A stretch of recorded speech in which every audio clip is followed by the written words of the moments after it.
Hello and welcome to this edition of Wineskins. I'm Father Jim Korda. Wineskins is a program that features reflections on the lives of the saints and the sacred scriptures, along with a variety of issues and topics, all from a Catholic perspective.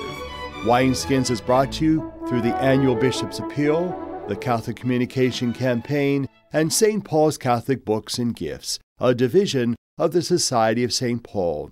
On our program today, I will interview Sister Anne McManamon.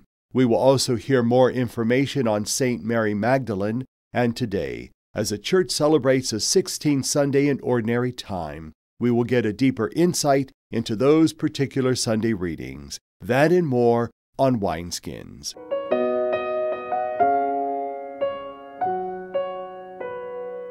Catholic Charities is an important part of the life of the Church and her members. To share with us an important issue is Steve Carattini. Please and thank you are among the first and perhaps most important words that we will ever learn. To use the word please is to acknowledge our dependence on others. It can be very humbling, which is perhaps why I don't say it often enough. I remember vividly becoming lost in northern Spain while on pilgrimage and asking a complete stranger, "Please, can you show me the way?" At that moment, I had to admit that I needed help, and I needed to overcome my own embarrassment at being lost. And when that help was provided to me, I also needed to say, thank you. I had to acknowledge that someone took the time to stop, listen to my request, and then, very kindly, to share with me the direction I should go. What is true of us individually is equally true for Catholic Charities here in our diocese. Each year, we ask you to please help us in our shared ministry to the poor and most vulnerable in our communities. And each year, you respond with great generosity and kindness, providing our agencies with countless hours of volunteer service, prayers, and financial assistance. And for these gifts of time, talent, and treasure, we must also say thank you. Your expressions of love and solidarity with the poor and those in need give us the opportunity to share the love of God with those who may be temporarily lost on the way. I have had the good fortune and blessing to meet all of our employees and many of our volunteers at Catholic Charities throughout our diocese, and I am grateful for their hard work and dedication. Each year they provide care and consolation to over 40,000 individuals and families, and they do so with great compassion and competence. I ask each of you listening to please pray for the ministry of Catholic Charities, and most especially for the people in our care. Pray that we will continue to carry out our ministry this day and always with humility and gratitude. Thank you. Thank you for your prayers, for your service, and for your financial support. You show us the way. For Wineskins, I'm Stephen Carattini. St. Mary Magdalene was the first to see the risen Lord. To tell us more is Brother Dominic Calabro of the Society of St. Paul in Canfield. He is also the production assistant at CTNY. The feast of St. Mary Magdalene, from Magdala, near the Lake of Galilee, has been celebrated on July 22nd since the 10th century at Constantinople in the monastery of St. Lazarus. It was believed that her relics were transferred to that monastery in 899 from Ephesus. In the 11th century, the feast spread throughout the church in the West, and in the 12th century, the Lateran Missal identified Mary Magdalene as Mary of Bethany, whose feast was celebrated by the Greeks on March 18th. The identity of Mary Magdalene is disputed, although many of the Western theologians maintain that Mary of Magdala and Mary of Bethany were one of the same person. Others, such as St. Jerome, St. Ambrose, St. Augustine, and St. Thomas Aquinas, leave the question unresolved. The Greeks, however, distinguish between the two Marys and have separate feasts in their honor. The liturgical texts assert that Christ first entrusted to Mary Magdalene the joyful news of his resurrection. Mary received this testimony from the risen Lord and was told to carry the news to the apostles. "I have seen the Lord," she told them. She is therefore a model for all who are called to give witness to the risen Christ as we ask in the opening prayer.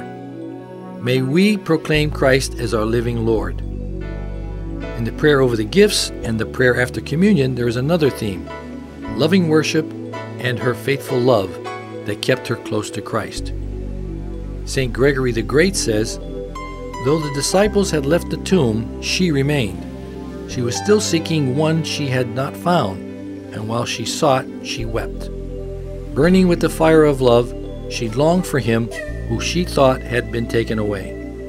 And so it happened that the woman who stayed behind to see Christ was the only one to see him. Perseverance is essential to any good deed.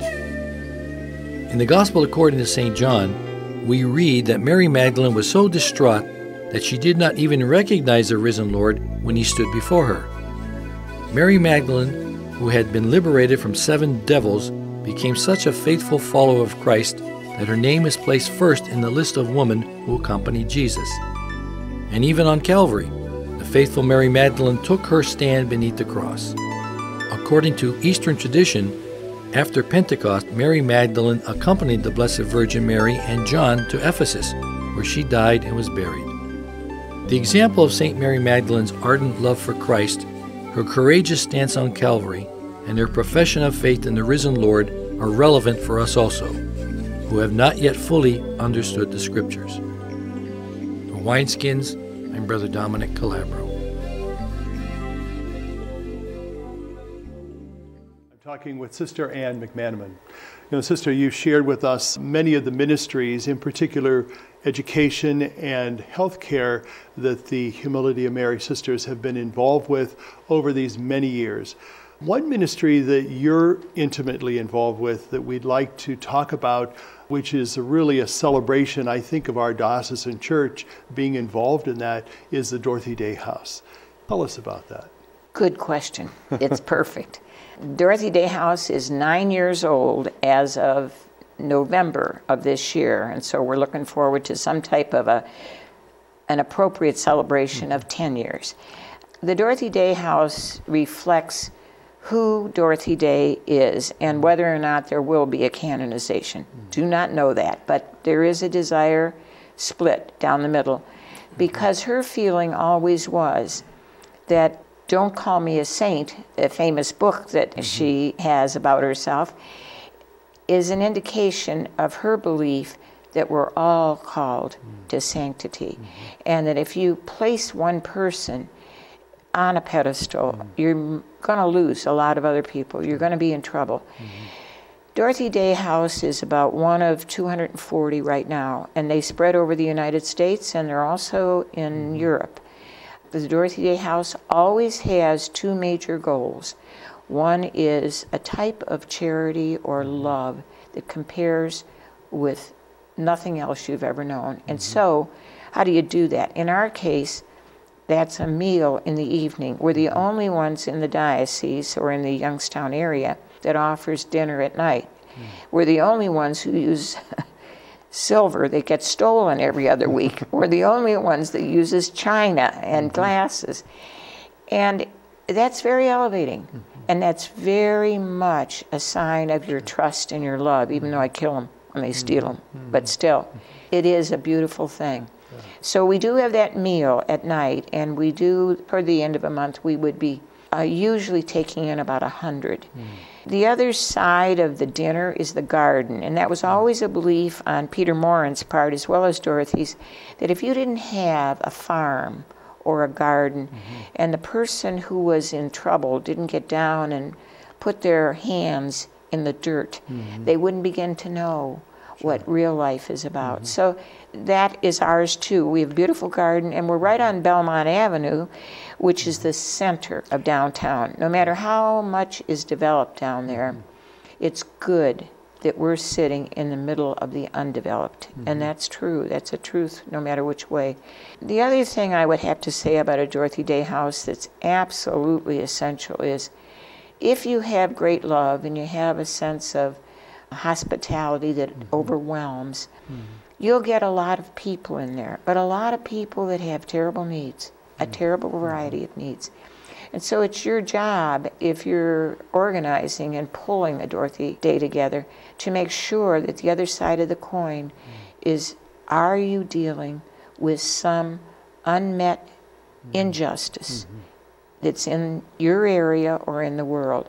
One of the things we deal with regularly is the injustice that prevails between the lawmakers in our city and the people sitting in front of us at dinner. And so trying to establish a love relationship is really a toughie, but we work at it. And one of the things is begging for the police to drive through our lot and go out the other driveway.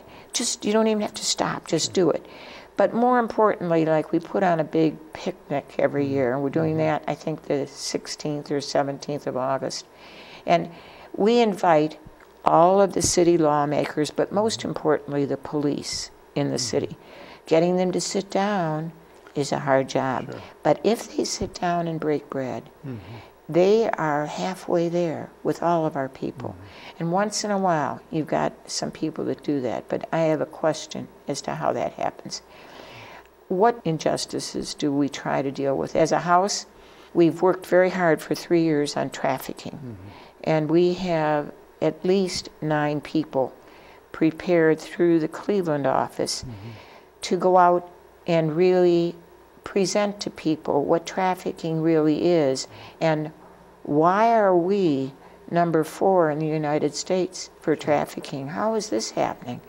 And I find when I go out that people are shocked. They know it exists, they know it's south of the border, but they do not believe that it's so rampant right here in Youngstown or Cleveland. We did a prayer day a few weeks ago, and we did it every half hour to the nighttime. And the first person that came in, I rejoiced because I know her well, and I didn't think she'd ever come. But she came in right away at a few minutes before 9 and sat down. We had a really nice section all fixed up. She said to me, I said, "Oh, I'm so glad you're here." And she said back to me, "You're the reason I'm here." And she started to weep, and she cried and cried.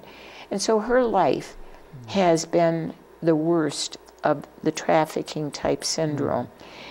And how do you get out of it? No, not easy. Not easy ever. And how much companionship and consolation do you need? We need it badly in Youngstown. We're number 4. There must be something big happening here that we need to deal with. So that's a snippet of the way things are. And as far as what I experience with Dorothy Day, I think when I look at this diocese, I think of a diocese that's always been known for extraordinary strength and uniqueness in its approach. And I go back to even buying the steel mills. And, you know, we're going to work with this problem. We're going to deal with it. I think that's why we don't have a Dorothy Day house, because it would be the thing to do, buy those steel mills.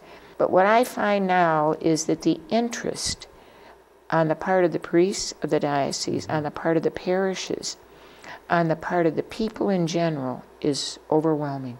They love coming. They love being servers. There aren't enough making dinners, but there are some very beautiful restaurants in the Youngstown area that donate. 2 in particular that donate 1 meal a month, 12 meals a year, that very costly for them personally. But they do it out of real devotion and love to the poor. Come and do haircuts and come and, you know, music, and it's a great place to be. It's hard, but it's great. Well, Sister, unfortunately, at the end of our discussion, we love having you on our show. We thank you for the input that you've shared with us about the humility of Mary Sisters, but also about the wonderful work that you're doing and your folks are doing at Dorothy Day House. Please know of our prayers, our best wishes, and we look forward to celebrating the 10th anniversary of Dorothy Day House here in the Diocese of Youngstown with you. Thanks, Father, very much. And thank you for being with us. Have a good day, and God be with you. For more pertinent information and to listen to Wineskins, visit www.doi.org, the website of the Catholic Diocese of Youngstown. Stay with us. We'll be back in a moment. They say America is a land of opportunity. But for some of us, it's not so easy. Today, 1 out of every 6 children in America lives in poverty. Where every day is hard. And there's never enough. But we don't want a handout. We want a way out. This is America. Together, we can do so much. Will you help? Nearly 13 million children live in poverty. Make a difference. Go to povertyusa.org and get involved. A message from the Catholic Campaign for Human Development. 33 million Americans have descended into poverty. And as their futures fall, so does our nation's. Our song today is from the CD called Rebuilding the Temple of Praise. It is by Living Praise Worship Team.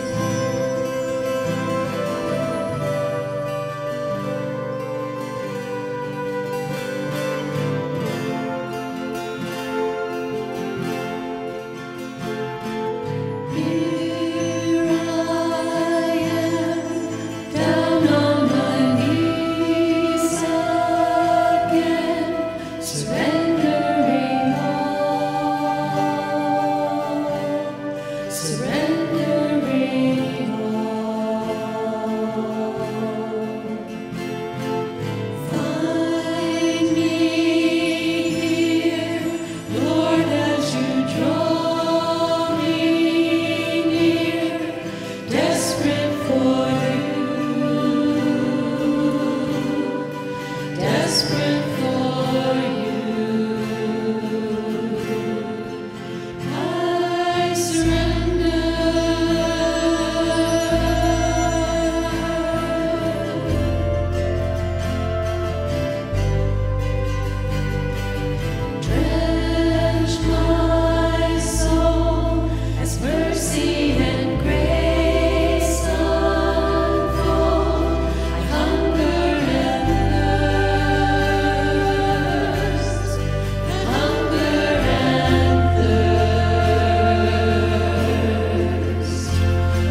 As we celebrate the 16th Sunday in Ordinary Time, we will hear more about the sacred scriptures by Deacon Ed Laubacher. He is from St. Paul Church in North Canton. Are you a Martha or a Mary? Can you slow down long enough to spend time with people, to listen to them, to ask questions, to hear their story?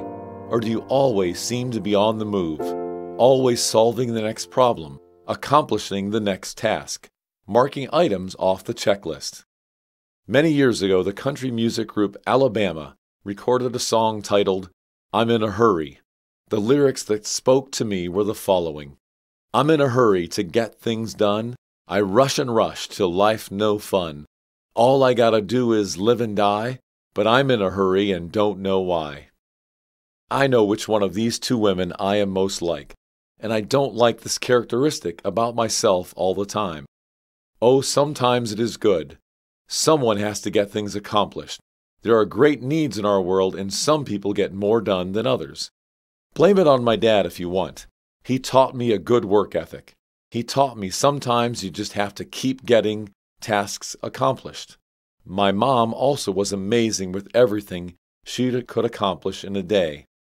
But I also recognize that my dad started every day at the feet of the Lord. He started every day by attending 6:15 a.m. Mass. Moreover, my mom found time to pray and read Scripture daily, and she took care of so many people. You see, I am one of 12 children. My mom was one busy person. I believe most people have a bit of Martha and a bit of Mary inside each one of us. In some situations, one or the other wins out. But I do know that I am much more like Martha.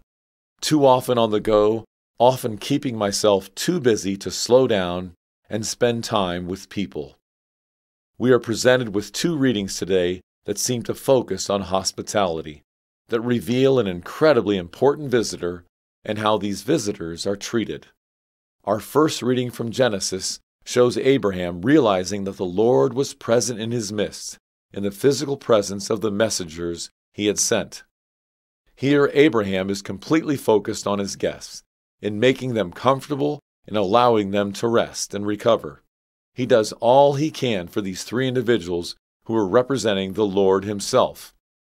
We then contrast this with Martha in our gospel, who was also totally focused on hospitality, while her sister sits at the feet of the Lord. We may find these situations a bit confusing. What is going on here? Why are these two situations looked on so differently? Hospitality is an incredibly important part of the culture of the Middle East. Tending to visitors, making them feel welcome, taking care of their needs is of utmost importance, and Abraham and Sarah go to great lengths to do this for their guests. Abraham showed great reverence for his guests, and also was able to take time to communicate with them, and certainly received an incredible reward for his diligence, the promise of an heir, a son to pass on his name. On the other hand, we have Martha, who is also waiting on her guests, but is only focusing on their physical needs. She has lost sight of who her heavenly guest is, and is only focusing on the temporal. Conversely, Mary is completely focused on Jesus, on his teaching, on her Lord's physical presence with her. I believe the Lord is telling us that we have to spend time with him, that this must be our first priority. We must listen to him speaking to us. We must receive his Spirit through prayer and the Eucharist. This is what gives us the strength to be able to be hospitable to others, to be patient and listen, to give back the strength we feel. We cannot give to others what we ourselves do not have. Therefore, we must spend time with our Lord, feel his love, his mercy, his understanding, and only then are we able to give these wonderful gifts to others. For Wineskins, I'm Deacon Ed Laubacher.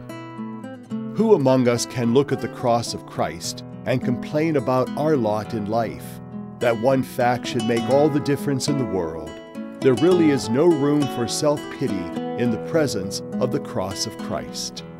Wineskins is a production of CTNY, the Catholic Telecommunications Network of Youngstown. It is brought to you by the Annual Bishop's Appeal, the Catholic Communication Campaign, and St. Paul's Catholic Books and Gifts. I'm your host, Father Jim Korda, wishing you a beautiful week.